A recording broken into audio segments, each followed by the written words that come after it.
Olá, meus amigos. Espero que esteja tudo bem com cada um de vocês. E se não estiver bem também, eu louvo a Deus, porque faz parte da vida, né? A vida não nos deixa isento dessas questões, né? Que a filosofia disse que nós não vamos vencer, que não há espaço na nossa vida para o sofrimento. Eu quero tratar de um assunto, irmão.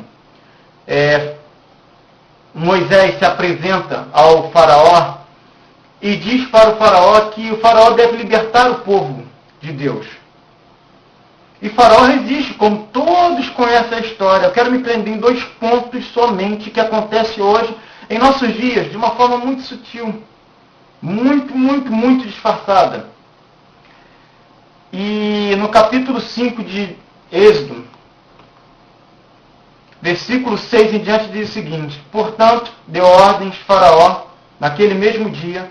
Moisés tinha se apresentado ao faraó para libertar o povo, para o povo sair para o deserto para adorá-lo. Ou seja, Deus queria tirar o povo de uma terra de escravidão para uma terra prometida. Você vai ver aqui qualidade, princípios de toda vez que Deus está agindo na sua vida, para que te remova de você, do seu local de escravidão que você está, para algo que Ele te prometeu, o que surge na sua vida. Você vai ver alguns princípios, irmão. Porque a Bíblia diz que aquilo que aconteceu, aquilo que está escrito, outrora que foi escrito para nós, irmão. Paulo fala que o fundamento do evangelho que ele pregava estava escrito na lei, no Salmo e nos profetas. E tem gente que aboliu o Antigo Testamento da sua vida, dentro da sua mentalidade evangélica. Já não atenta e já não lê mais. Isso é lei, irmão. É uma lei burra, impregnada na mente. Que cultuamos, e não só cultuamos, não. Cultivamos mais do que planta. E Moisés aqui chega para Faraó e fala: liberta o povo, porque Deus quer ser adorado no deserto. Ou seja, traduzindo da terra prometida, da terra da escravidão para a terra prometida. Sabe o que Moisés falou? E isso é uma doutrina inserida hoje nos nossos dias. Prestem atenção. Portanto, deu ordem a Faraó naquele mesmo dia aos seus carrascos, aos exatores do povo, aos seus servos e aos seus oficiais, aos generais, dizendo: daqui em diante não tornareis a dar palha ao povo, para fazer tijolos como fizestes antes. Vão eles mesmos e colham palha para si. Ou seja, não deem mais palha ao povo judeu. Não ajudem ele no seu serviço. A partir de agora, sabe o que vocês vão fazer? Eles vão colher a palha e não vão fazer a mesma quantidade de tijolos. Ou seja, dobrou a carga de trabalho. Para que façam o mesmo tijolo para si. E lhes imporeis a conta dos tijolos que fizerem antes. Nada diminuirei dela, porque eles estão ociosos, por isso clamam, dizendo: vamos, sacrifiquemos ao nosso Deus. Quantas das vezes, irmão, dizem para você: irmão, não é só a Bíblia não, irmão. Ora mais a Deus, irmão. Não precisa orar não, olha. Que nada, não só, irmão, vai trabalhar, irmão. Ô, irmão, vai viver na pobreza, hein. Deus não vai suprir não. Tem um ditado muito burro, né?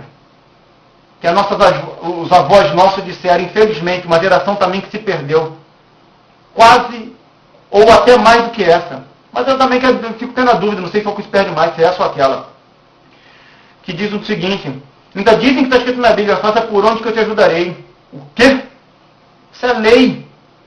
Meu muque, meu esforço espiritual é alcançar algo de Deus. E quando na verdade a graça supre. A Bíblia diz que a graça é melhor do que a vida.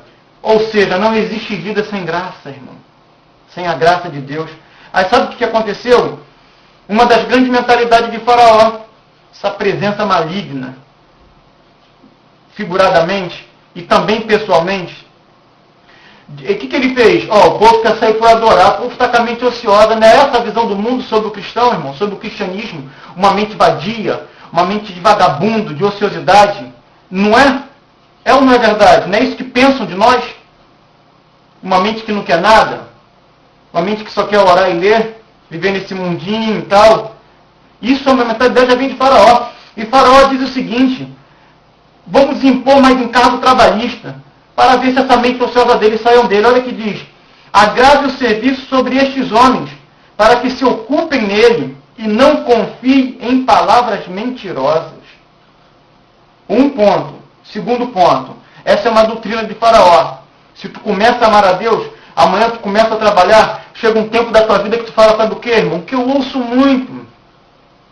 Irmão, não estou sem tempo para orar. Pô, estou trabalhando muito. Continua se alimentando da doutrina de Faraó. Eu quero dizer uma coisa para vocês com um testemunho da minha vida, irmão.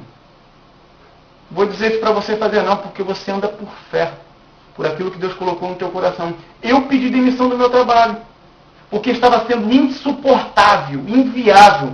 Ou eu era ímpio ou crente no meu trabalho. Você consegue ser crente no teu trabalho, irmão? Cristão fiel ao Senhor? Você prega contra a corrupção quando o teu patrão manda você não fazer algo? Você vê o teu amigo se corromper, você denuncia, você propaga uma fé contra ele, a favor dele de fato, mas a princípio parece que é contra ele, você confronta, você agarra os fundilhos da calça dele e joga ele de peito contra o peito de Cristo. Não faz. Ou seja, você se prostitui pelo seu trabalho, e o teu trabalho te corrompe. Quantas das vezes você não se oculta, não vou falar isso para não perder meu emprego, e muitas das vezes tu chega na igreja, ou para conversar com outro irmão, e você diz, poxa irmão, estou sem tempo, irmão.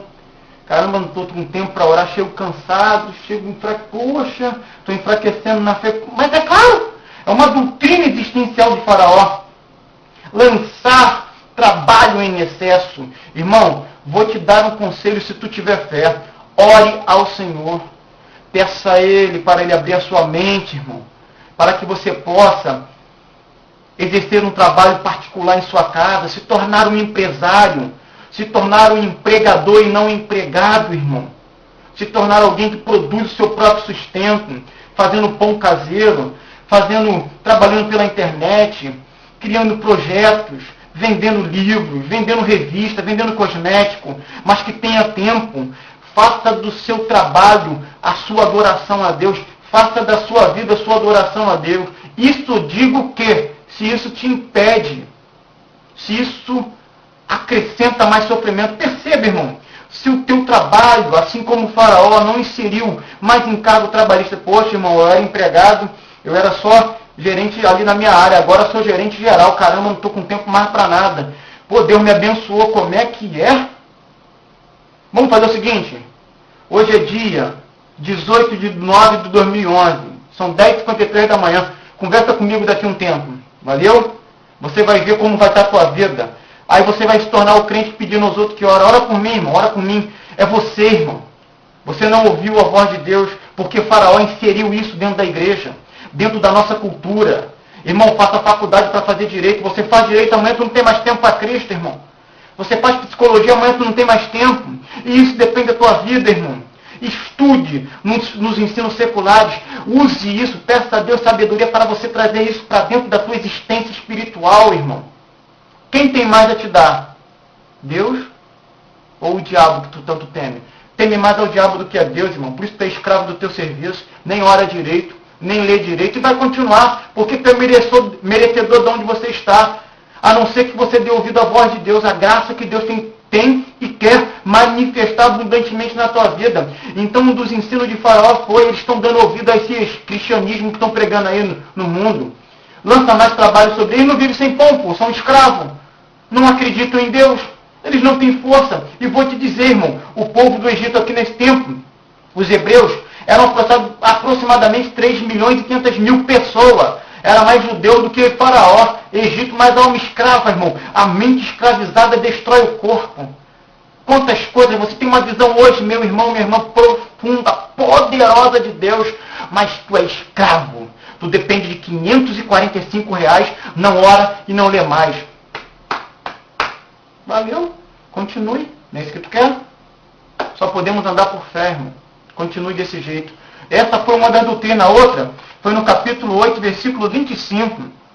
Ele diz o seguinte: então chamou Faraó a Moisés e Arão e disse: vocês querem sacrificar?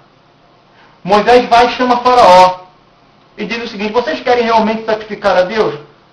Tudo bem, vou liberar vocês. Vocês vão. Mas sacrifiquem aqui, no Egito. Uma outra mentalidade que atua no nosso meio. Vocês podem até sacrificar. Uma das grandes doutrinas do diabo, se podemos dizer de grande, de uma forma quantitativa, e nem qualificativa por isso, é que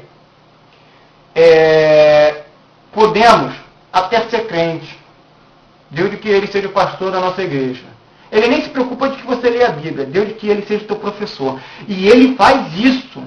Dá uma olhadinha nos canais da tua televisão, ou nas esquinas, ou nos balai-balai, tereteté da vida que você vê, ou nos crentes que questionam a nossa vida no YouTube, na internet, sem ler, sem estudar nada. Pregadores de si mesmo, como Paulo diz, pregam com tanta ênfase, nem conhecem aquilo que afirmam, irmão. Aí uma das doutrinas atuantes no nosso meio, e que Faraó pregou isso há muitos mil anos atrás, alguns mil anos atrás, ele diz o seguinte: tudo bem, vocês podem até sacrificar, mas Deus que esteja no Egito, ou seja, querem ser crentes? Podem ser, Deus que seja de igual e em conformidade com o mundo. Essa é uma doutrina de Faraó no nosso meio. O que mais nós vemos, irmão? Irmão, é show gospel. É encontros de cantores evangélicos, a garota grita, os evangélicos gritam que o cara é lindo, irmão. Que a mulher é linda. Pô, eu vou gritar que a irmã é gostosa. Que o irmão é lindo. Irmão, onde nós vamos parar, irmão? Com essas doutrinas de Faraó permeada. Ainda tem irmãos que se levantam, irmão. Amigos de Satã, irmão. Homens que não entenderam, só sente o coração arder como no caminho de Emaús, mas não conhecem nada de Deus. Sabe que os discípulos falaram para Jesus Cristo? A Bíblia diz que Jesus se apresentou no caminho de Emaús de outra forma. Isso acontece na minha vida e na tua. E confundimos. Os corações deles ardiam, irmão, mas não reconheciam Jesus. Ô cristão, teu coração está ardendo, mas tu não conhece, não discerne. Sabe o que significa discernir no grego? É como uma comida, como colocar uma comida no paladar. Como o paladar discerne a comida, os ouvidos discernem a palavra. Tu conhece a voz do teu Deus. A Bíblia diz em João, irmão, chamo as minhas ovelhas pelo nome e elas conhecem a minha voz. Tu tem conhecido a voz do teu Cristo? Tem? Duvido. Porque o que mais se implanta no nosso mundo é isso. Igrejas com formato mundano, como diz Faraó. Vocês querem sacrificar? Podem até sacrificar. Deus de que estejam na terra do Egito. E a intenção de Deus era libertar completamente o povo do Egito, irmão. Essa mentalidade escrava, essa mentalidade pagã, está ou não está hoje no nosso meio? Me responde aí. Não existe essas duas doutrinas que trago para vocês meditarem? Confiem nela não, irmão. Nem acredite, questionem vocês mesmos. Essas duas mentalidades de Faraó. Uma é fazer com que o povo não acredite na palavra de Moisés, que é uma palavra ociosa, uma besteira. Não leva a nada. E como eu vou fazer isso? Para que o povo não acredite no Evangelho. Vou fazer com que ele ganhe mais trabalho. Se você era funcionário, agora tu vai ser gerente, amanhã é dono da empresa. Tu não tem mais trabalho para nada. Em vez de você acreditar que Deus irá providenciar na sua vida, providência suficiente é necessária para trabalhar por conta própria, está adorando a Deus. Você vai usar o teu trabalho como forma de adoração a Deus, a sua empresa. Isso é possível, irmão. Isso é possível. Acredite, lute. Ou você prefere ficar com essa mentalidade escrava que você está ganhando 545, não tendo tempo nem para beijar a esposa e o filho, nem para passear, só vive cansado. Quem te deu isso? Foi Deus? Não é o meu. E nem o de Abraão, Isaac e Jacó. É o Deus do Egito. E a segunda parte do Deus do Egito é que Moisés, quando fala que vai se libertar o povo, o faraó fala, tudo bem, pode libertar. Aliás, pode sacrificar. Vai lá sacrificar, mas Deus diz que seja nas minhas terras, sob o meu domínio. É isso que o diabo tem feito com você e com muitos. Querem adorar a Deus? Adorem, mas da forma mundana. Venhamos, irmão, e convenhamos em pensamento a nos desprender de tudo que está no Egito. Das formas trabalhistas, para nos tirar da presença de Deus, daquilo que Deus colocou no seu coração, e das formas de adoração pagã. Show gospel. Carnê de membro, dízimos e ofertas. Eu falo sobre isso, tem alguns irmãos que questionam, pô irmão, tu martela muito isso. Irmão, se vocês não entendem isso, como é que eu vou fazer para abrir o leque agora de coisas espirituais aqui, irmão? Se vocês não entendem as coisas básicas. Se acham espirituais, se eu for entrar em assunto aqui, vocês vão falar que eu sou extraterrestre, irmão. Jesus falou isso. O que eu falo agora vocês não entendem, vocês são homens de dura cerviz. Como, irmão? Como querem questionar os vídeos, se não conhecem nem ainda isso, ainda estão presos aos rudimentos desse mundo? Ainda choram, irmão, não posso abandonar meu trabalho, então continua sendo escravo, vendo mais serviço, tu és gerente, Deus me abençoou. Como Deus te abençoou se tu não tem tempo de orar e de ler? Tem tempo nem para tua família. Aí amanhã tu tá pegando a mulher no teu trabalho, você mulher tá dando pro marido, pro homem no seu trabalho. E crente, e não sabe por causa de quê? Abriu hoje uma sensibilidade, irmão.